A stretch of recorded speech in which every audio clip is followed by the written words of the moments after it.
Assalamualaikum warahmatullahi wabarakatuh. Selamat malam, Pak.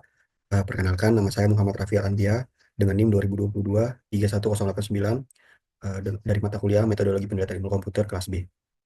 Baik, Pak, di sini saya akan mempresentasikan tugas UAS saya, yaitu proposal penelitian yang berjudul Penerapan Model Pembelajaran Mesin Berbasis Data Besar untuk prediksi kebutuhan tenaga kerja pada sektor industri manufaktur Indonesia. Izinkan saya mulai, Pak. Yang pertama adalah latar belakang penelitiannya. Sektor manufaktur memiliki peran strategis dalam perekonomian Indonesia, menyumbang besar terhadap PDB dan menciptakan lapangan kerja. Namun, tantangan adaptasi terhadap perubahan teknologi seperti digitalisasi dan otomatisasi mengharuskan industri memprediksi kebutuhan tenaga kerja secara akurat.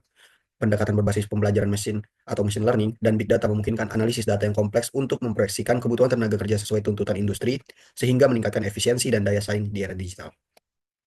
Baik, di sini ada rumusan masalahnya, Pak. Yang pertama, bagaimana pengembangan model pembelajaran mesin berbasis data besar dapat membantu memprediksi kebutuhan tenaga kerja di sektor manufaktur Indonesia secara akurat. Yang kedua, faktor-faktor apa saja yang paling mempengaruhi kebutuhan tenaga kerja di sektor manufaktur dan bagaimana faktor-faktor tersebut dapat diintegrasikan ke dalam model prediksi. Dan yang ketiga, sejauh mana model prediksi berbasis pembelajaran mesin dapat meningkatkan efisiensi perencanaan tenaga kerja dan mendukung daya saing sektor manufaktur di era digital. Dan adapun tujuan dan manfaat penelitian yang saya buat ini, Pak, yaitu yang pertama bagi perusahaan, yaitu model prediktif yang dikembangkan dapat membantu perusahaan manufaktur dalam merencanakan kebutuhan tenaga kerja dengan lebih presisi, sehingga meningkatkan efisiensi operasional dan daya saing perusahaan. Yang kedua, bagi pemerintah, hasil penelitian dapat digunakan sebagai dasar untuk merancang kebijakan terkait pengembangan sumber daya manusia, terutama dalam menghadapi era digitalisasi dan otomatisasi. Dan yang ketiga, bagi lembaga pendidikan, yaitu penelitian ini memberikan panduan untuk merancang program pelatihan dan pendidikan yang sesuai dengan kebutuhan industri manufaktur di Indonesia. Selanjutnya adalah landasan teori mengacu pada yang pertama, yaitu machine learning for workforce optimization in the manufacturing industry, yaitu penelitian ini mengkaji bagaimana algoritma machine learning seperti decision tree dan super vector machine atau SVM dapat digunakan untuk mengoptimalkan kebutuhan tenaga kerja di sektor manufaktur. Studi ini menunjukkan bahwa penggunaan model prediktif berbasis data besar memungkinkan perusahaan untuk mengurangi biaya operasional dengan memprediksi kebutuhan tenaga kerja berdasarkan pola produksi dan tren pasar.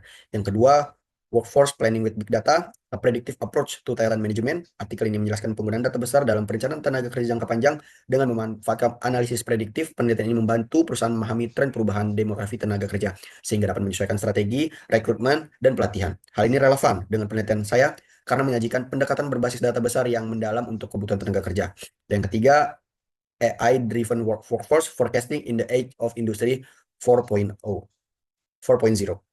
Penelitian ini menggarisbawahi pentingnya teknologi kecerdasan buatan dalam memprediksi kebutuhan tenaga kerja di era digitalisasi. Dengan algoritma berbasis deep learning, model prediktif yang dikembangkan mampu memberikan rekomendasi real time bagi perusahaan untuk mengelola tenaga kerja mereka sesuai dengan perubahan teknologi dan pasar.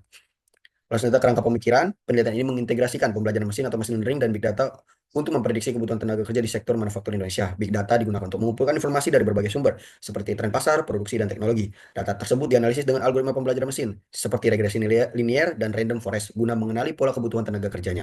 Model prediksi yang dihasilkan diharapkan dapat memberikan rekomendasi strategis bagi perusahaan dalam merencanakan rekrutmen dan pelatihan, meningkatkan efisiensi perencanaan, dan menjaga daya saing sektor manufaktur di era digital ini.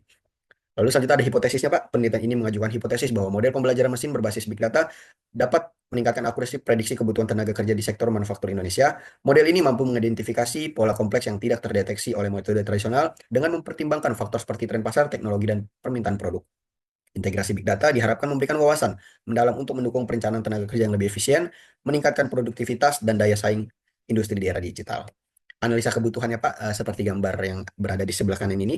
Perangkat dan teknologi. Yang pertama itu ada perangkat dan teknologi, komputer, komputasi tinggi, server big data, perangkat lunak machine learning, platform analisis data dan infrastruktur jaringan. Yang kedua ada sumber datanya, yaitu berasal dari database ketenaga kerjaan dan historis produksi, statistik tenaga kerja, data demografis, dan lapor industri. Lalu ada instrumen analis, yaitu algoritma machine learning, tools big data, platform visualisasi, sistem manajemen data, dan metode statistik. Ketiga komponen ini diintegrasikan dalam pendekatan analisis kebutuhan tenaga kerja dan berbasis machine learning. Lalu ada perencanaan penelitiannya. Penelitian ini dirancang menggunakan pendekatan kuantitatif dengan langkah-langkah berikut. Yang pertama yaitu pengumpulan data, yang kedua ada pemrosesan datanya, yang ketiga yaitu pemilihan algoritmanya, dan yang keempat itu ada pengembangan dan pelatihan model, dan yang terakhir yaitu mengevaluasi modelnya. Lalu selanjutnya ada teknik analisis. Data hasil penelitian akan dianalisis menggunakan yang pertama yaitu pengumpulan data, Yang kedua akan ada pra-pemrosesan data, yaitu data yang dikumpulkan akan dibersihkan, dinormalisasi, dan dikonversi menjadi format yang dapat diolah oleh algoritma pembelajaran mesin. Yang ketiga itu pemilihan algoritma pembelajaran mesin, seperti regresi linear, random forest, dan jaringan staff tiruan digunakan untuk membangun model prediksinya. Dan yang keempat itu ada pelatihan dan pengujian modelnya. Yang kelima itu analisis untuk hasil. Dan yang keenam itu visualisasi data, yaitu hasil prediksi yang dilakukan untuk menggunakan grafik atau dashboard interaktif untuk mempermudah interpretasi dan pengambilan keputusannya. Lalu di sini ada jadwal penelitiannya, Pak.